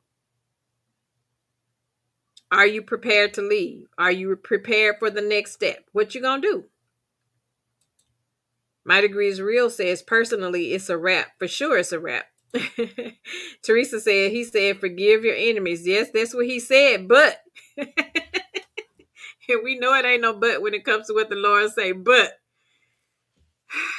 that's where we would need some work. I would need some work. He would have to help me with that forgiveness part, because and I know that forgiveness is not for the other person. Forgiveness is really for ourselves, being able to forgive them and just move on, with our lives outside of the individual.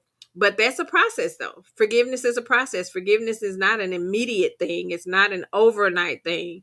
You really, really, really got to pray and ask God to move self out of the way, because, we're human. We are allowed to feel what we feel. We are allowed to um, process the way we process, and we all process things differently.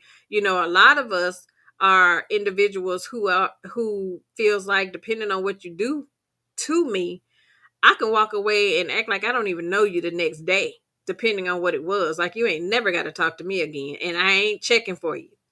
But a lot of time, a lot of us are individuals who have to process things a little longer, and either stay in it longer than we should, or just move on, and we just can't seem to like get ourselves together because we still stuck in that space.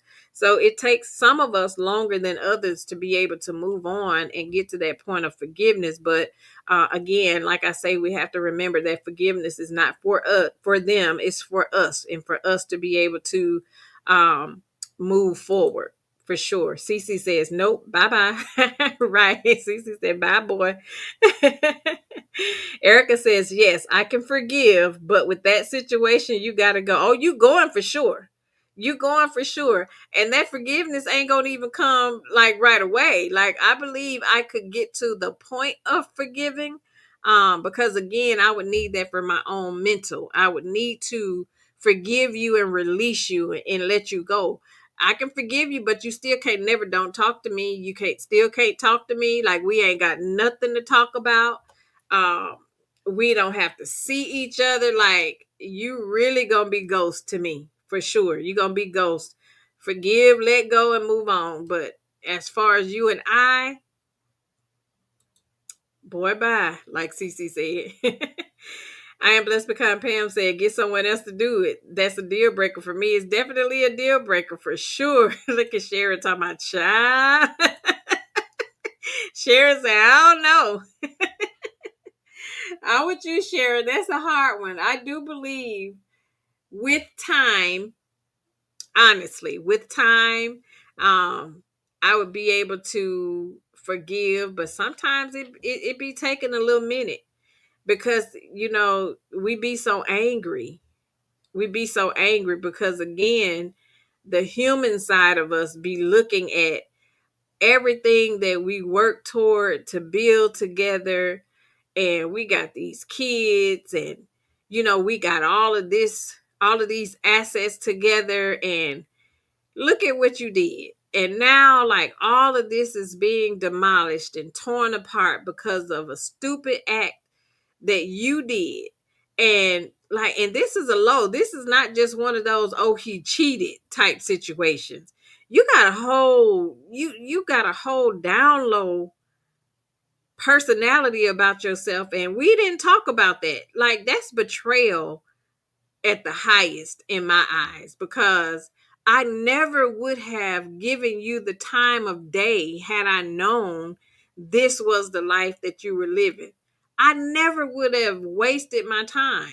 So that's like, and then you start thinking, the human side of you start thinking, like, all these years I gave this Negro, and this is what he did. Like, this is what he, like, all this wasted time. Then we start remembering all of them sneaky links that we could have had, and we passed up on them because we trying to be faithful to this Negro, and he got a whole down low lifestyle that I had no idea. Like, that stuff angers you. And if you are somebody who went through that and you didn't snap, God bless you, because I believe I would have snapped.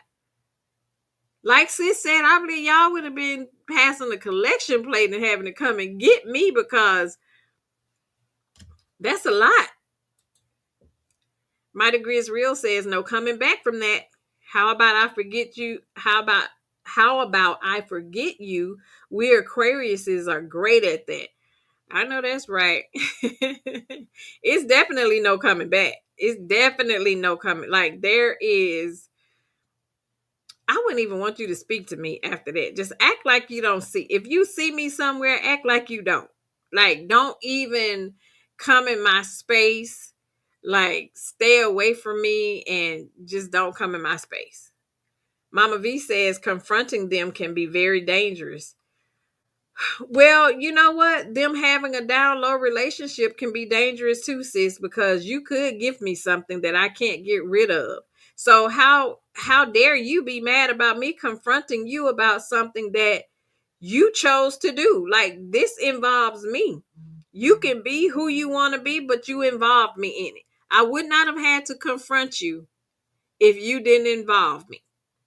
So, yes, it could be very dangerous because they are feeling like now the cover is getting ready to be blown.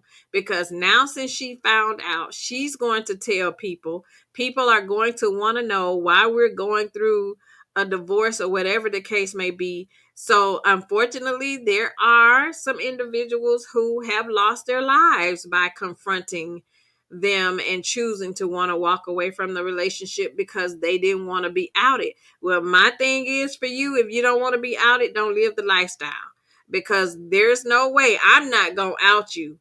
And you did this, you betrayed me. I'm not supposed to talk about it. I'm not supposed to tell people the truth. I'm not going to take the brunt of, I'm not carrying this load because this didn't have anything to do with me. It had everything to do with you. But again, I think it was Yvette that said it earlier. We do have to be careful how we move, though. We have to be careful, and we definitely need to have, or I think it was Cece, we definitely need to make sure we have a plan, an exit plan. Um, we can't just go in on 10. We really do have to be careful, especially given the temperature that society is in today. We definitely have to make sure we're being careful for sure. But thanks for that, sis. Teresa says, but he's gonna be boo-hooing and crying. Boy, go home to your mama. Girl, you already know they have them puppy dog tears every time they get caught. Every time they get caught in some mess, now they want to cry. You wasn't crying when you was over there getting your back blowed out. Oh, child. Teresa said, oh, he's done. I mean, burnt. I mean, done. You hear me? I mean, done. I mean, and I know we've all ignored some red flags a time or two in our lives because we're human. We're human. But those red flags that we know can be detrimental to our livelihood, we need to make sure we are paying attention to those red flags. We just need to, and the thing is, it's really hard to really ever fully know somebody before you get married. Do you know like how long you can be married to people and not really know them?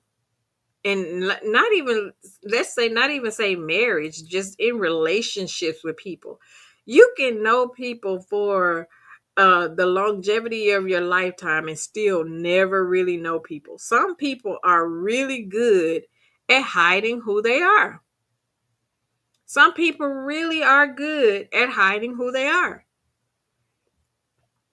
Sis says to Mama V, a man just unalived his wife because she found out and outed him. I think it was in ATL.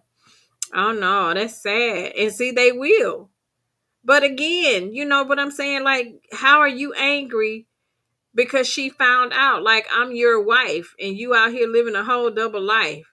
And then you mad because you got found out. Eventually, somebody was going to tell. Eventually. Sharon says she calling Ayala child.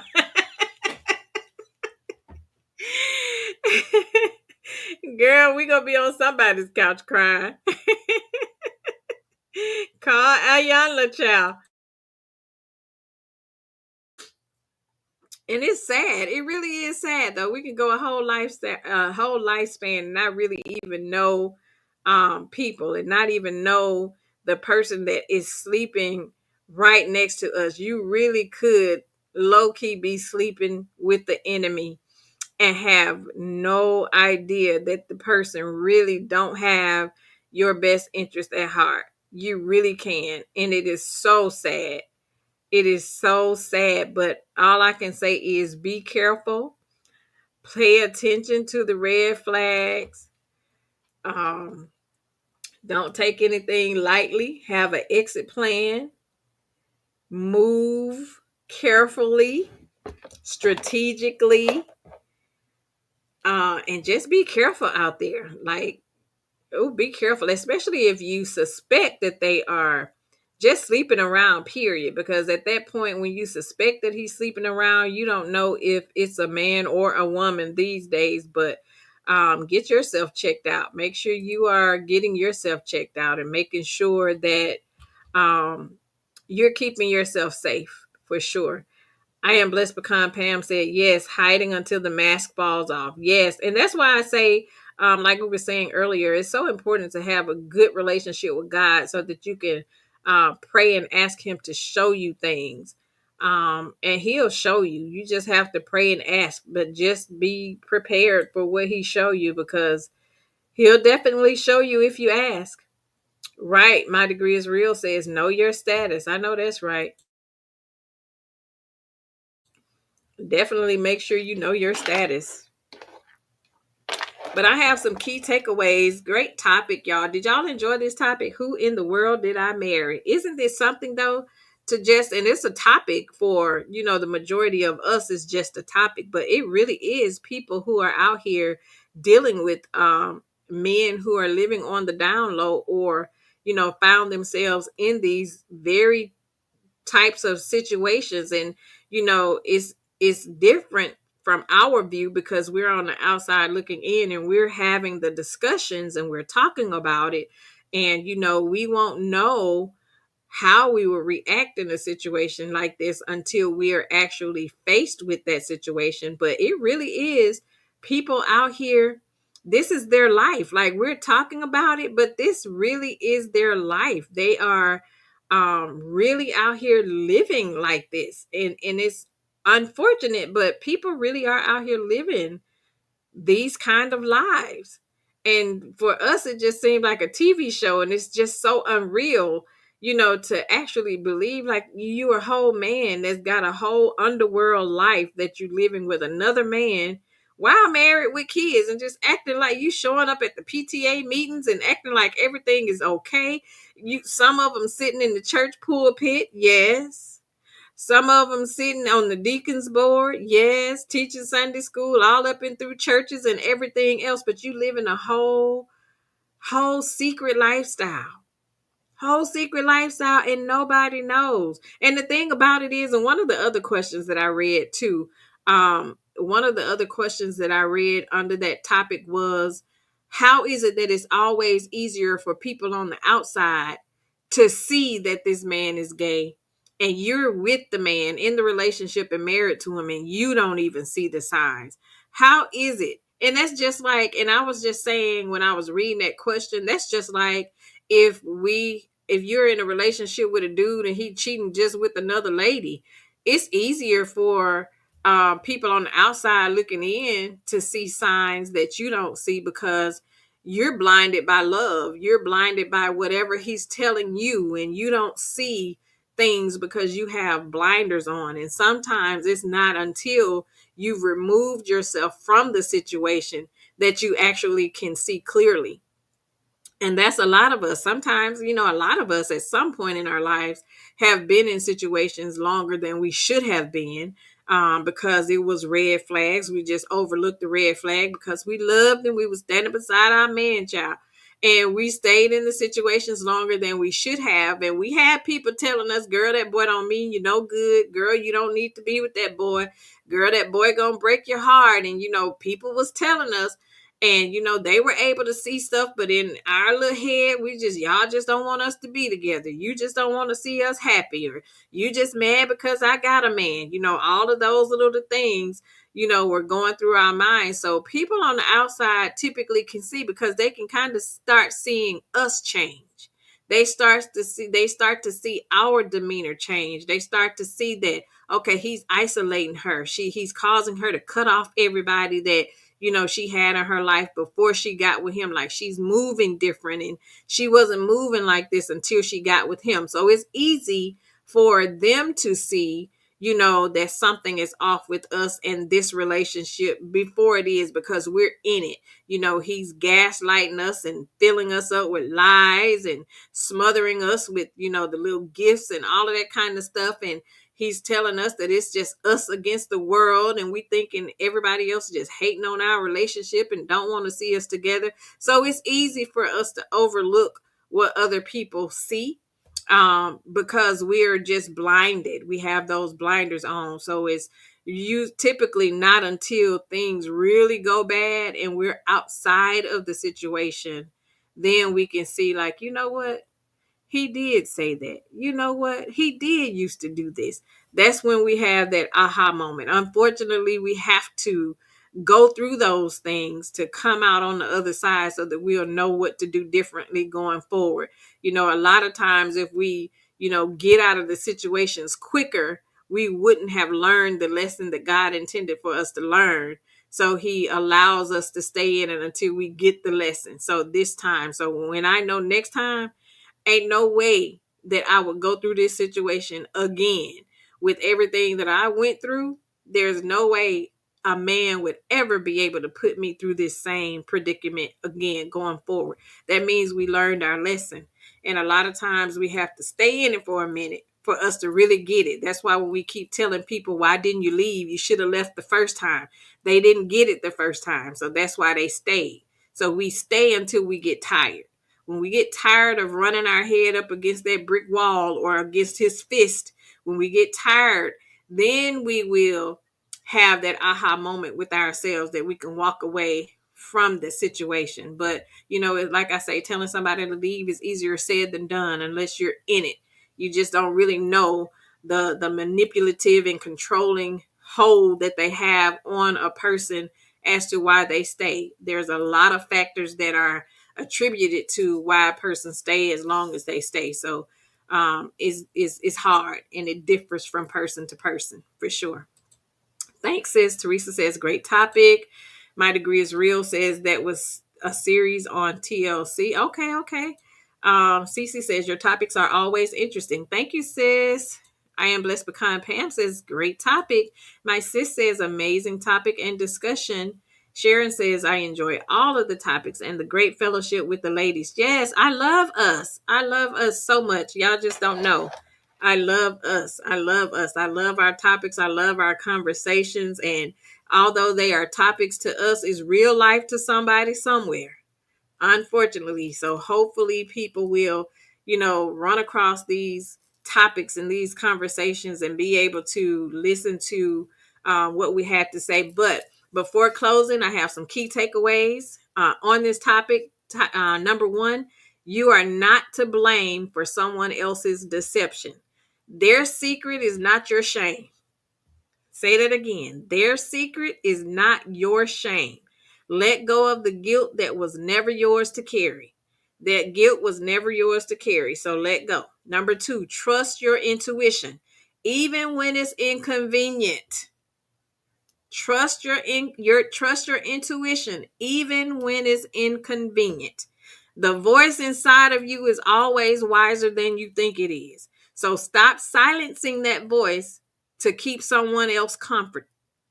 Stop silencing that voice to keep someone else's comfort. Trust your intuition. Number three, healing doesn't happen overnight. We just talked about that. Healing doesn't happen overnight, but it begins the moment you choose you. One step, one boundary, one truth at a time. It doesn't happen overnight. Number four, you don't have to suffer in silence.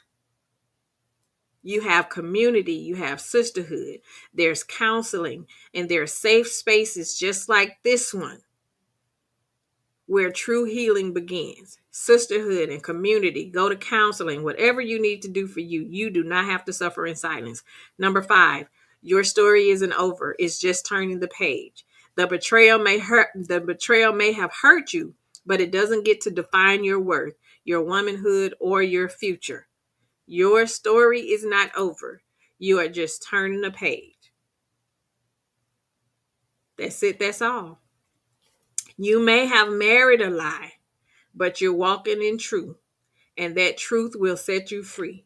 So regardless of what it is that you went through, what type of relationship, situationship, or whatever the case may be, the truth will always set you free. Know that. Always know that. Know that. I love you all. I appreciate each and every one of you for joining us again for another Pink Table Topics. Who in the world did I marry? Like the video. If you didn't like the video, share the video with your friends, your family, anybody that you feel that could use it. To the replay gang that'll be joining us later, please make sure you hit the like button for me. Feel free to drop down, leave some comments. If you have any encouraging words that you want to share, make sure you do that. We appreciate you. We appreciate each and every one of you for joining. And until next time, have a good night. Have a good night. Let me go up and say good night to everybody. I appreciate you for being here. To my two mods, my sisters from another mister, Teresa and sis, Chit Chat with QT. Thank you so much for modding for me, sis. I appreciate you all. I love you both. Angela was here. Have a good night, Angela. Have a good night, Rosemary. And let me scroll. Let me scroll. Mama V was here. Have a good night. Good night, Gia. Have a good night. Thank you so much for joining. I appreciate you for being here. Babette was here. Have a good night. I appreciate you for being here, sis. Bridget J. Have a good night. Good night, Sharon. Thanks for joining, sis. I appreciate you for being here. Yvette was here. Have a good night, sis. Good night. Swimmer for Life was in the house. Thanks for joining. My sis, I am blessed because Pam was here. Thanks for joining.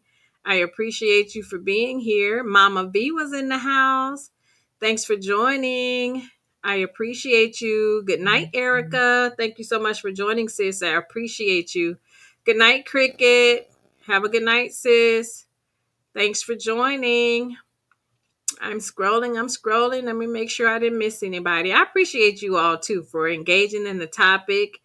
I really do appreciate you all. Have a good night, Cece. Thanks for joining, sis. Good night. Good night. Babette was in the house. Thanks for joining, sis. Have a good night.